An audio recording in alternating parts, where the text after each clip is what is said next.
Assalamualaikum, halo semuanya. Kabar pertama, Jamie O'Hara tentang penghematan yang dilakukan Sir Jim Ratcliffe di United adalah aib klub Manchester United benar-benar memalukan. Sir Jim Ratcliffe telah masuk, mengingat pentingnya mengembalikan tahun-tahun kejayaan di klub, tetapi tampaknya dia fokus untuk menjadi orang yang hemat dan mencoba menghemat uang untuk makan siang para pengurus dan staf.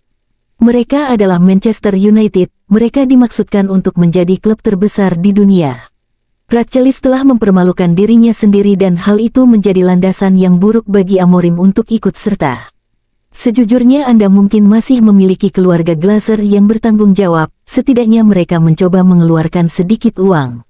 Ratcliffe masih mempertahankan Anthony dan membayarnya 200 pound ribu per minggu, namun dia sanggup memecat staf dan area lain di klub untuk penghematan. Itu benar-benar lelucon dan bagi saya itu bukan Manchester United. Kabar selanjutnya. Ruben Amorim saat ditanya tentang Boxing Day yang bertepatan dengan Christmas, saya hanya ingin menang, saya tidak peduli dengan Christmas, saya hanya fokus ke pertandingan selanjutnya, saya hanya ingin menang. Kabar selanjutnya, dengan riwayat seperti ini, manajemen Manchester United dan Erik ten Hag berani mendatangkan Mason Mount yang kontraknya hanya tersisa 1 musim dengan biaya besar plus gaji besar. Kabar selanjutnya, Manchester United cukup percaya diri untuk mendatangkan bek kiri di awal bursa transfer Januari.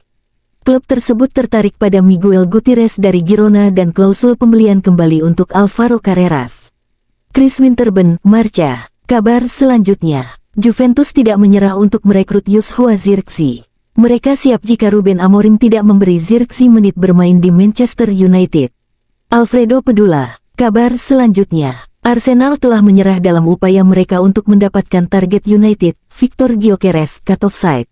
Kabar selanjutnya, ngintip klasemen yang agak serem ini. Kabar selanjutnya, Nuno Mendes menjadi pilihan utama sebagai pengganti Luke Shaw dan dia senang dengan ketertarikan Manchester United padanya. Cut offside. Kabar selanjutnya, Boxing Day.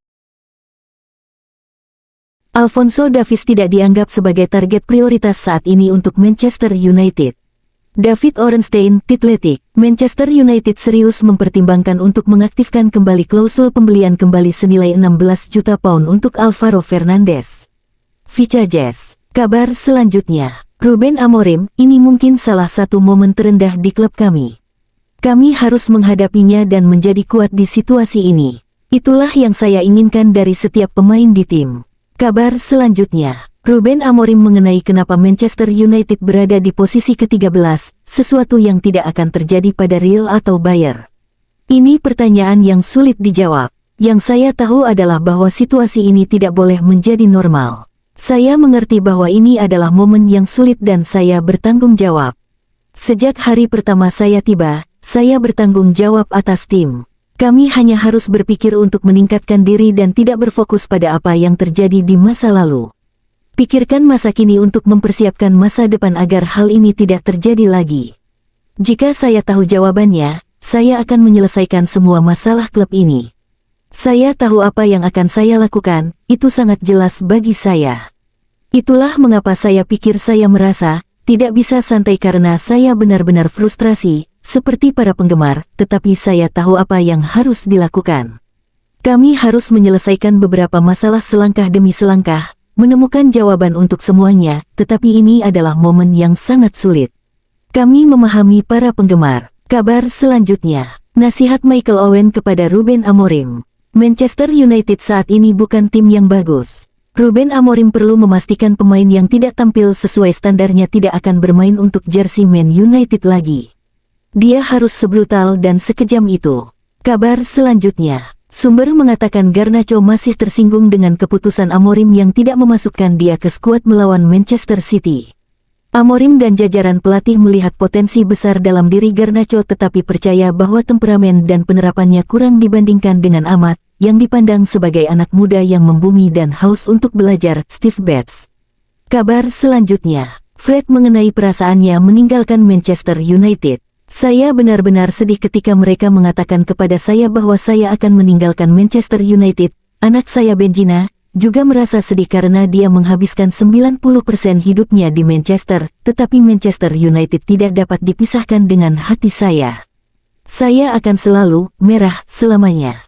Once red always a red. Kabar selanjutnya, Europa League 2024-2025 belum selesai, tapi udah ada kompilasi gol Manchester United aja.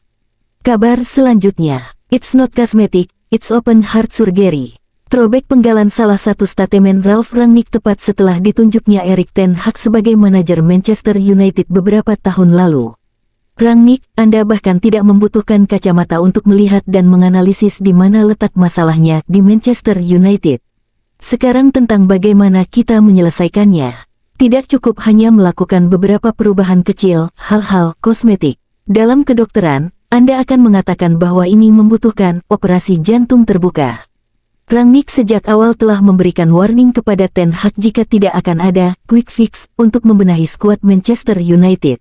Memang harus diobati dari dalam dan pasti butuh waktu. Beberapa pemain yang dulu sudah seharusnya dilepas saat kontrak akan berakhir malah diperpanjang dengan gaji yang justru di kemudian hari memberatkan klub.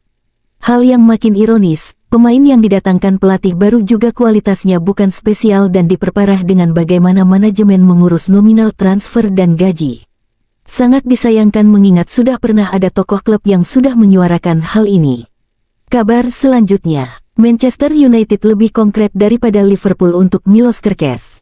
Perhatikan, Kerkez ke United. Fabrizio Romano. Kabar selanjutnya, The League, saya pikir Leny Yoro adalah talenta yang sangat hebat. Dia memiliki banyak kemampuan untuk menjadi bek yang sangat bagus, bek modern yang sangat bagus, dia cepat, dia bagus saat menguasai bola, dia cepat, dia tinggi, dia bagus dalam sundulan, dia sekarang sudah kembali dari cedera, jadi saya pikir sangat penting bagi tim untuk memiliki banyak opsi. Kabar selanjutnya, it's match day, Wolves versus Manchester United, Premier League 18/38, Molineux Stadium, Wolverhampton, Jumat, tanggal 27 Desember tahun 2024. Kick-off pukul 0.30 waktu Indonesia Barat, live SCTV. Kabar selanjutnya, on this day tanggal 26 Desember tahun 2011, Dimitar Berbatov mencetak hat-trick dalam 37 menit 40, 57, 77 melawan Wigan Athletic ketika menang 5-0 di Old Trafford dalam laga lanjutan Premier League. Dua gol lainnya dicetak Jisung Park 7 dan Antonio Valencia 74. Kabar selanjutnya, 5 pertemuan terakhir antara Manchester United menghadapi Wolves dalam ajang Premier League. Kabar selanjutnya, prediksi starting 11 Manchester United untuk laga menghadapi Wolves malam ini via @manutupdates. Itulah kabar pada hari ini, jangan lupa untuk like dan subscribe agar tidak ketinggalan kabar baru lainnya dari kami. Wassalamualaikum, sampai jumpa.